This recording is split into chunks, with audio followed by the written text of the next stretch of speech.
Assalamualaikum warahmatullahi wabarakatuh. Kami dari kelompok 5 yang beranggotakan Alvina Khairunisa, Vidya Dwi Ananda, Andriadi, Pondri, dan Muiz akan menjelaskan tentang kelembagaan Gapoktan di Desa Wonokerso. Metode wawancara. Wawancara merupakan metode pengumpulan data dengan cara bertanya secara oral. Tipe metode yang digunakan yaitu wawancara semi struktur, karena wawancaranya menggunakan model pertanyaan dari kombinasi keduanya. Pertanyaan penelitian disusun secara terstruktur, namun di bagian akhir, informan diberi kebebasan untuk bercerita lebih terbuka. Metode wawancara. Wawancara merupakan metode pengumpulan data dengan cara bertanya secara oral. Tipe metode yang digunakan yaitu wawancara semi struktur, karena wawancaranya menggunakan model pertanyaan dari kombinasi keduanya. Pertanyaan penelitian disusun secara terstruktur, namun di bagian akhir, informan diberi kebebasan untuk bercerita lebih terbuka. Gambaran umum. Wonokerso adalah sebuah desa di wilayah Kecamatan Kabupaten Malang, Provinsi Jawa Timur, yang berada di sekitar 3 kilo di sebelah Kecamatan Pakisaji. Desa Wonokerso adalah sebuah kawasan pedesaan yang memiliki karakteristik khusus untuk menjadi daerah industri. Hal tersebut didukung dengan lokasi yang strategis, yaitu berada di jalur utama, yaitu yang menghubungkan antara Malang dan Kepanjen, yang akan memudahkan investor untuk mengunjungi desa ini.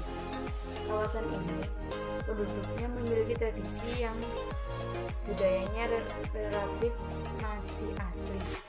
Selain itu, penduduk desa ini juga memiliki berbagai potensi usaha yang masih bisa berkembang. Assalamualaikum warahmatullahi wabarakatuh. Saya akan membahas mengenai Desa Wonokerso gabungan kelompok tani yang terdiri dari 2 kelompok tani, yakni 1. Kelompok tani Ruku Tani Makmur yang berada di Dukuh Sunggenggeng. Kedua, kelompok tani Lestari Makmur yang berada di Dukuh Wonokerso. Struktur organisasi yang ada pada Gapoktan ini terdiri dari ketua yang bernama Bapak Anton, wakil sekretaris bendahara, dan divisi yang bertanggung jawab pada proses produksi. Gapoktan berperan di bidang usaha dan pemasaran, juga informasi tentang pertanian. Mungkin cuma itu yang dapat kami sampaikan, kurang lebihnya mohon maaf. Pembahasan. Jadi saya akan menjelaskan komoditas utama di desa ini adalah padi dan tebu. Petani yang ada di Desa Wonokerso kebanyakan memiliki daerah pribadi atau sendiri, namun bagi sebagian juga ada yang menyewa seperti komoditas tebu. Tanah yang dimiliki petani rata-rata 200 sampai 300 meter. Jadi di Desa Wonokerso komoditas utamanya yaitu adalah petani padi dan petani tebu, yang masing-masing ada juga sebagian petani memiliki lahan sendiri, dan juga ada sebagian petani yang menggunakan lahan sewaan seperti yang tertera. Dan untuk berikutnya, modal yang didapat petani adalah dalam usaha tani berasal dari kredit melalui Bank BNI. Jadi modal yang didapatkan oleh para petani yang ada di Desa Wonokerso tersebut mendapatkan modal usaha taninya itu dari Bank BNI. Dan untuk berikutnya, terkadang petani mendapatkan keuntungan yang berbeda. Yang beberapa untuk melalui usaha tani, selain modal berupa uang, namun modal juga berupa bentuk alat-alat pertanian. Jadi modal dari keuntungan yang didapatkan. Nah, jadi mereka bukan hanya mendapat keuntungan uang, akan tetapi ada beberapa keuntungan yang berbentuk alat-alat pertanian. Dan untuk berikutnya, alat-alat pertanian berasal dari bantuan pemerintah. Jadi alat-alat pertanian ada juga sebagian yang disuplai dari pemerintah langsung, dari pemerintah, mungkin dari dinas pertanian dan pemerintah lainnya. Dan untuk berikutnya, alat yang sudah turun berupa mesin tanam, mesin bajak, dan lain-lain. Sampai yang terakhir akan memperoleh mesin kombi untuk pemanen dengan cepat, namun pada daerah ini tidak mendukung untuk penggunaan alat tersebut.